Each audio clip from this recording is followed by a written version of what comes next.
The idea that Republican members of Congress were worried enough about their criminal exposure that they'd sought pardons in the waning days of the Trump presidency, it's not totally a new idea. There had been some press reports to that effect in the immediate aftermath of the January 6th attack.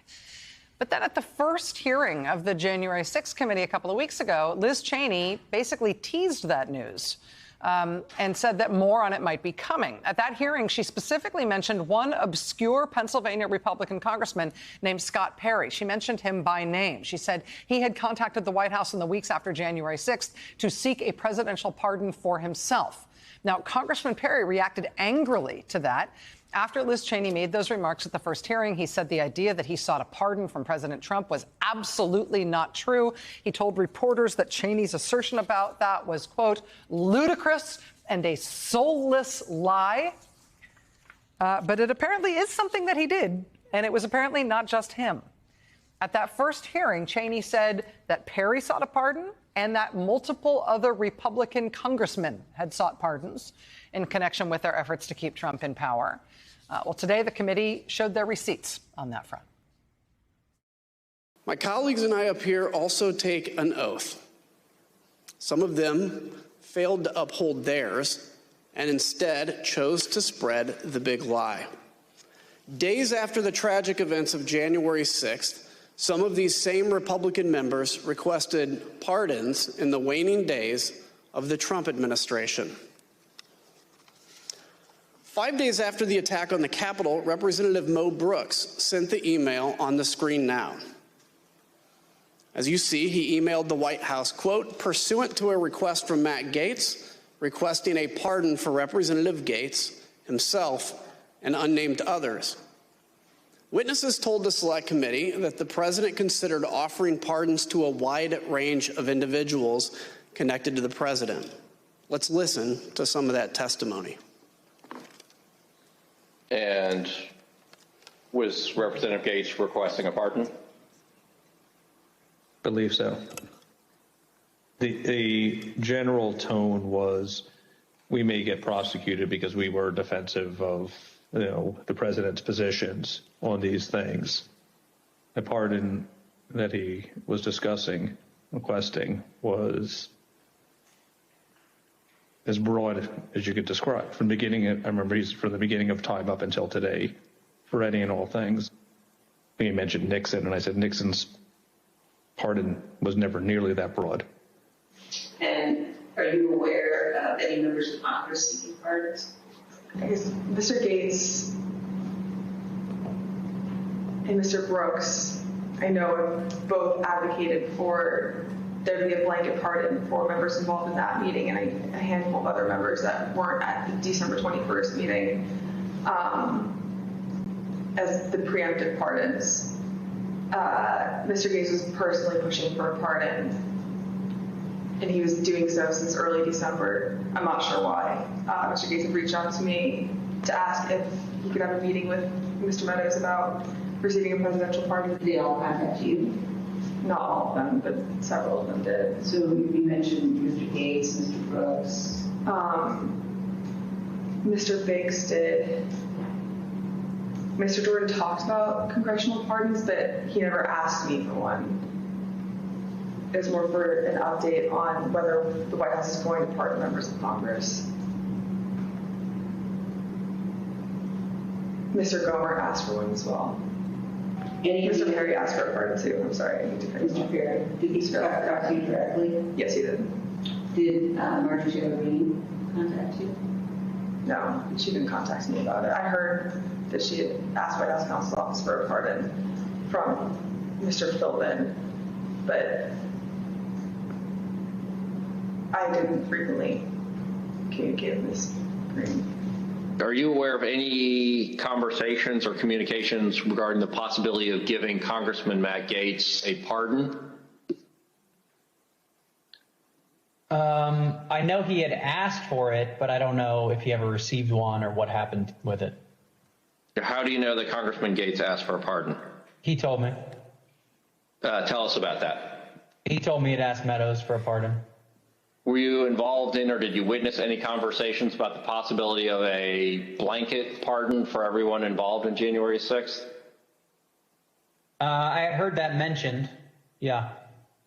Do you know whether the president had any conversations about potentially pardoning any family members? I know he had hinted at a blanket pardon for the January 6th thing for anybody, but I think he had for all the staff and everyone involved, not with January 6th, but just before he left office, I know he had talked about that. The only reason I know to ask for a pardon is because you think you've committed a crime. Thank you, Mr. Chairman. I yield back. That testimony coming at the end of today's hearing, confirming that the committee has evidence that at least a half dozen Republican members of Congress sought presidential pardons against potential criminal prosecution in the waning days of the Trump administration. You add those 6 names to Trump lawyer John Eastman, who the committee revealed last week also asked for a presidential pardon for his role in this plot to overthrow the government.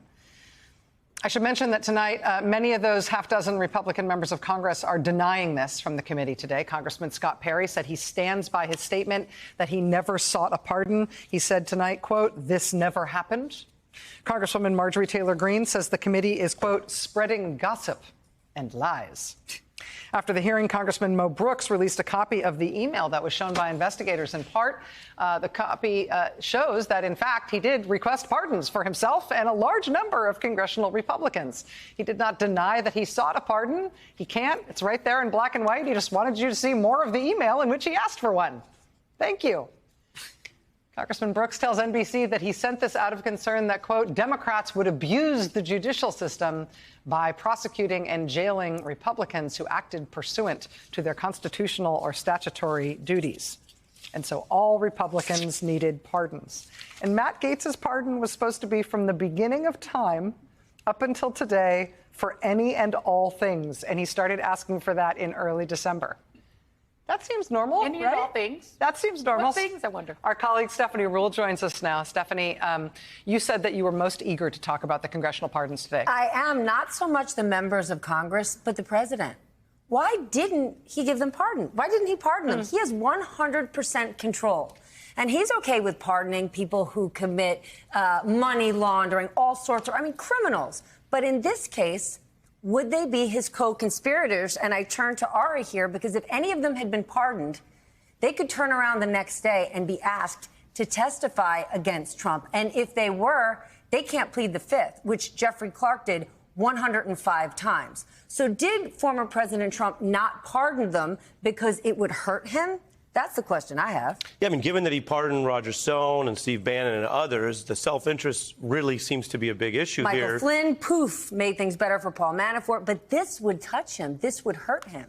All this talk about blanket pardons, this isn't Bed Bath & Beyond. You can't just say you get a pardon for all time for anything and wrap yourself in it. The Nixon example is interesting that the former lawyer for the White House mentioned because you have to write it down. And so to your point, if you start writing down what you're pardoning, obstruction of a proceeding, a plan inside the government to do selective prosecution, as we were discussing earlier, to abuse investigative findings.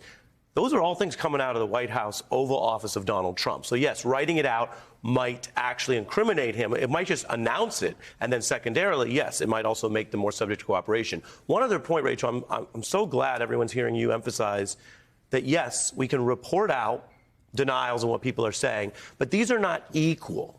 We have people who have cooperated with the committee, who have provided testimony, and the nature of these depositions, I just want to remind everyone and underscore, is that they were conducted separately. So the people don't have the benefit of always getting all their stories straight.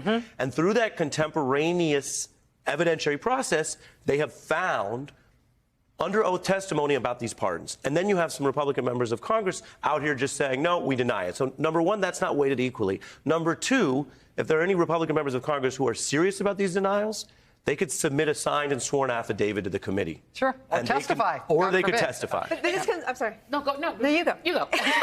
Okay, wait. Rock, paper, scissors. Okay, there you go. I was just going to say that they all have different levels of exposure, right? I mean, I am sort of fixated on the fact that Ali Alexander, who we know was a plotter, in sort of the Stop the Steal movement, he named two of the people who are named here, right? Biggs and Brooks are named by him, and Gosar is the third. Gosar is not on the list of people who are asking, but people like Biggs and Brooks might have a different level of accountability since they've been named by another guy who we know is a conspirator in the thing that became the violence. In the criminal part. In the criminal part. And then you've got people like Perry, who we now know is pushing this environmental lawyer to become the attorney general. They're all different. Someone like Marjorie Taylor Greene, we were talking about this a little bit in the break, she may just think because she went to the meeting, I might be in trouble. But, you just don't know what their level is. But a couple of these people might want to actually need a pardon. They might actually need it. And there was contemporaneous reporting at the end of the Trump presidency about him seeking legal opinions about a blanket pardon. And I come back to the Cipollone thing. Liz Cheney has only used these hearings to publicly plead with one witness to cooperate and do his duty. It's Pat Cipollone. And I think the reason that we may never hear from him is from what you're talking about. If you have to put on paper, and to your point, I mean, there's not much that any of them did that Trump didn't do or direct. Or direct. What they're guilty of is helping or covering up for him. And it's not like he's doing nothing, right? The Oath Keepers and the Proud Boys, Trump's inner circle, they're getting them friendly lawyers. Sidney Powell's fund is paying for those lawyers. Just yesterday, the Department of Justice objected to the fact that Powell is paying for the Oath Keepers' lawyers. What did he do to Devin Nunes? I'm going to get you a better job. You're not going to be powerful in government. I'm going to make you rich working for me. So he's doing all these things on the edges saying, I'm going to help you in a He made recent $1 million speech. donation to the nonprofit that employs Mark Meadows. Right around the time that Mark Meadows decided, maybe I'm not going to cooperate with the hearing with the investigators anymore. But what they all really do potentially need is a pardon, but he's not touching that. That could hurt him. Yeah.